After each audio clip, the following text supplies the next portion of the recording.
Tęskime mūsų konferenciją ir prie mūsų vėl prisijungė Saulius Nainys, BAS Agro pardavimų vadovas Lietuvai. Švarus laukas jau pusė pergalės, ūkio higiena būtina, norint užkirsti kelią piktžolių atsiradimui ir jų plitimui. Tad kviečiu prie mūsų prisijungti ir Igną Koženiauską, BAS jaunesnįjį agronomą vadybininką Lietuvai. Sauliau, prašau. Vienas dalykas, kurį pamiršau pirmoji daly, užduodamas klausimus, tai keletą kartų padėkoti profesoriui Petersonui. Todėl visų dabar prašau jam aplodismentais padėkoti už jo pranešimą. Professor Peterson, this was applause to you, for the first part.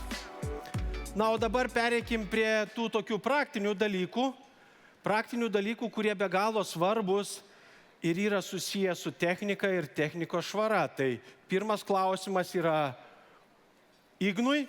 Ir Ignai, kaip tu galvoji, kas yra ūkio higiena? Tai kai kalbame apie ūkio higieną, tai nėra tik technikos nuplovimas gale sezono. Ūkio higiena prasideda nuo kasdienių jūsų darbų laukose. Iš esmės viską, ką mes darome, tai arba padedame piktžolėms plisti, arba stabdome jų plitimą. 5, mano nuomonė, svarbiausi ūkio higienos darbai, tai darbų organizavimas.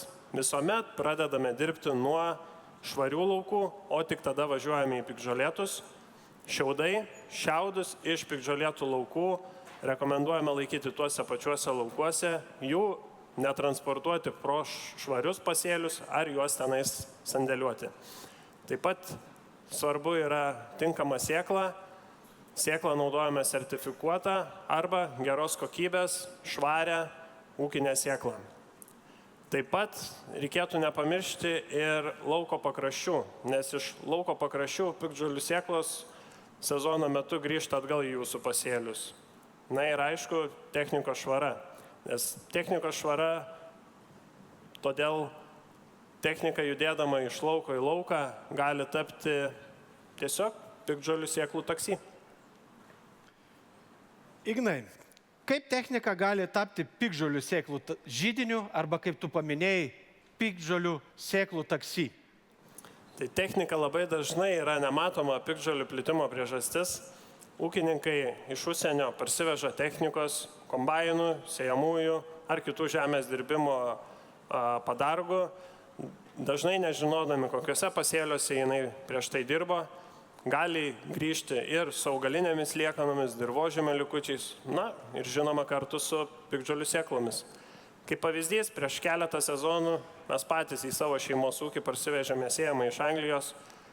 Jis sugrįžo, apžiūrėjom, na ir teko dar kartą ją gerai išsiplauti, nes tam tikrose vietose, kampuose buvo likę ir to angliško dirvožemio, o galimai ir piktžolių sėklų. Taip pat nereikėtų pamiršti ir servizo rangovų.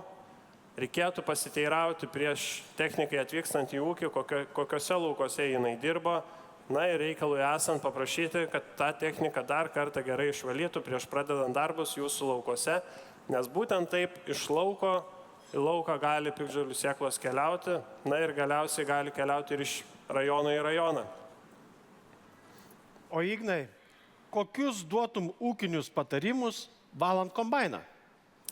Tai ekrane dabar turėtumėt matyti mano filmuotą video prieš maždaug 3 metus, kai pats po lauko nukulimo sustojau ir apsivaliau kombainą.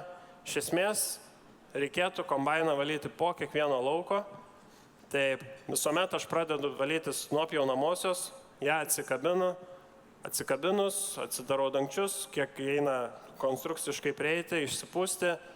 Na, o tada pereiname prie akmenų gaudyklės. Akmenų gaudyklėje tikrai ne tik akmenys kaupiasi, bet ir augalinės liekanos, o kartu piktžolių sėklos. Tai ją atidarome, išpurtome.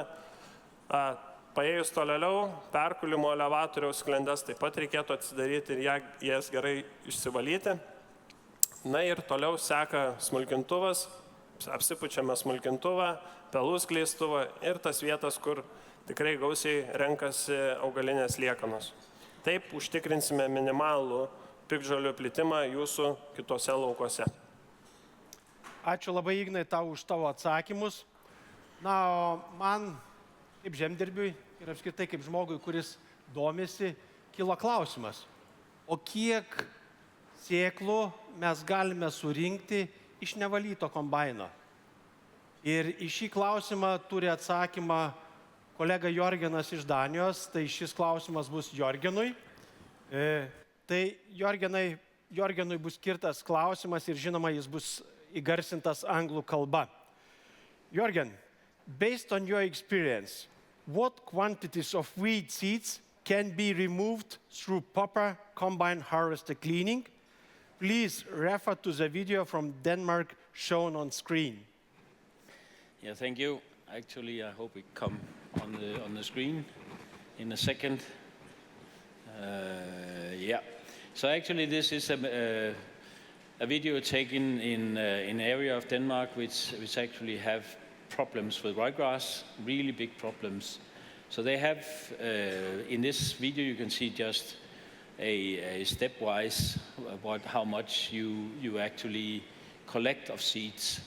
So there's 3 steps, as you just saw on Ignia view, is actually to say the very quick one with a blower, and then in this case they collect. It's a very quick one, simple one, and when they collect all of this just as a test, they actually collected in the first step 38 kilo of mainly seed and straw and other thing.